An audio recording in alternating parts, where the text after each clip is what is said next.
Stephen Nathan, the Chief Executive Officer of 10X Investments, joins us now for a look at whether you should be upgrading your retirement portfolio just like your cell phone. Stephen, I learned a new term a couple of days ago. It's called FOMO, which stands for the fear of missing out. And this is apparently one of the key drivers behind why people actually upgrade their cell phones. Because if David has an iPhone, I must also have an iPhone. Do you think people suffer from FOMO when it comes to their retirement portfolio?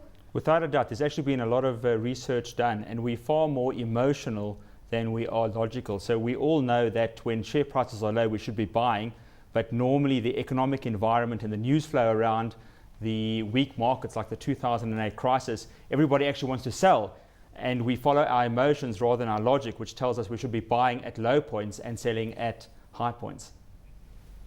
Stephen, it's very simple, isn't it? Because the analogy between retirement products and investment products and the cell phone industry is a pertinent one, because, you know, here we are sitting around saying, well, we should be doing this, we should be doing that. There's one guest here, there's one guest there. But you're not sticking to your knitting, as they say. You're not sticking to the basic fundamentals. You're getting seduced by advertising. Stick to buying low, selling high, and sticking to the things that David Shapiro has made a success of over the years. In other words, you know, good quality companies, dividend yields, etc., and solid companies that provide these things. Without a doubt, if you look at a retirement saver, you're going to be investing from your first paycheck to your last paycheck, so 40 years.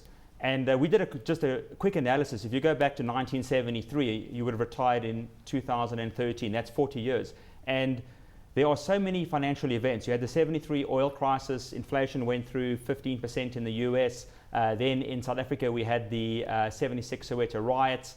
You had, in 84, we had a debt moratorium. We had the Rubicon speech. We had the 1987 crash. The market, both locally and globally, fell by over 20% in one day. You had, in the 90s, you had the Asian crisis in 97, the Russian crisis in 98, 9/11 in 2001. I mean, I can go on and on and on. And the point is that every time people are looking, well, should I change my portfolio to a changing environment? And had you changed, you probably would have bought high and sold low. But if you held throughout that period as an equity investor, had you invested a rand in the South African equity market, adjusted for inflation, it would have grown 23 times. Had you invested 1 rand in the international equity market in rands, it would have grown 11 times. And had you been scared of the fluctuations of the stock market and all the news flow, had you invested in cash or bonds, your 1 rand would have only doubled over that period. Steve, your big selling point is costs. You know, the costs associated with investment, and you offer a very low cost investment product, and which you reckon could beat. And I agree with you. Sipa went and she mentioned FOMO. We've got another one called FICA, which is Ford, Investec, Coronation, and Allan Gray. Do you find that out there in the industry, in the same way as people are emotional, that they're not thinking, they're merely following what's fashionable?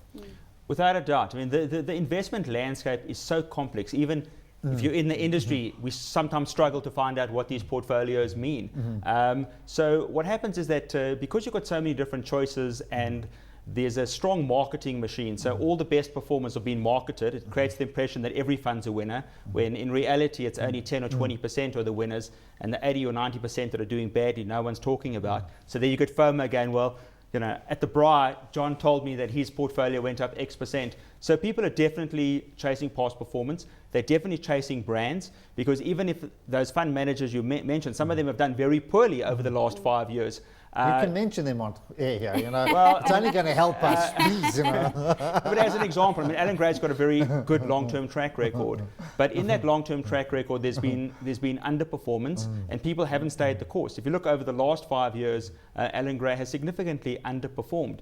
But people still trust that brand because they don't actually know what the numbers mean. And even if you do want to go to one of these fund managers, which portfolio do you buy? Because, for example, Coronation has got, you know, some great portfolios, but not all their portfolios are outperforming all the time. So merely by going there doesn't guarantee that you're going to get the portfolio that has done well. Steve, there's another line that you were quoted in that I think would have people up in arms, or fund managers up in arms, and you say the secret to investing is that there's no secret at all. without a doubt. I did the CFA. The CFA is the professional qualification for investment professionals around the world. And I did that 20 years ago. But what I learned 20 years ago was actually the 1950s and 60s, what's called modern portfolio theory. So the real financial innovations in how to structure portfolios that increase long-term risk-adjusted returns. What does it mean? It means that you're going to get a good long-term return, and risk means that when you have poor periods, you're still going to do okay. And all of that body of knowledge was developed in the 50s and the 60s by people, Harry Markowitz, Eugene Farmer, William Sharpe. Those are people that got the Nobel Prize maybe 40 years after they did it. But there's been not one financial innovation in decades that has improved investors' returns. But there's been lots of innovation that's helped financial services companies sell lots of product. Steve, let's wrap this up now. We've got a FOMO of FICA here. In other words, a fear of missing out on whatever it was. What was FICA again, David? Just quickly tell us, FICA. FICA, Ford, Investec, Coronation, Alan Gray.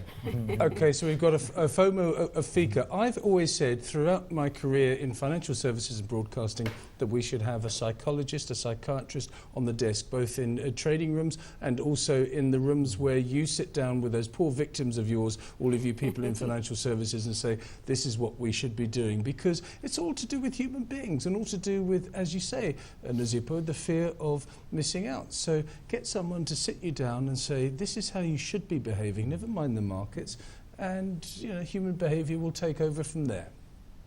Without a doubt. I mean, I remember in the 2008 financial crisis, after the crisis, all the companies were marketing these products where they had you holding a small little nest egg and saying, now's the time to protect your capital. But your investment had halved. It wasn't the time to do that.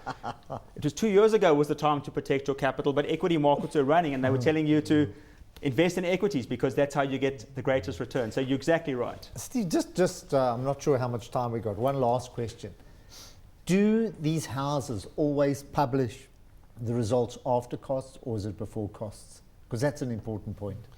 The retirement fund industry is always before costs. So if you look at these retirement fund surveys, the argument is that everyone pays different fees, so we don't really know what they are. So one of our biggest gripes at 10X is that take any benefit statement, any statement from your company, pension or provident fund, look at it and see the investment fees you're paying. It's not disclosed. So you actually don't know what the true costs are. But if you look at unit trusts, they do take off investment costs, but not in the retirement fund industry. Steve, thank you so much. That is the FOMO of FICA. A big thank you to Steve, Nathan.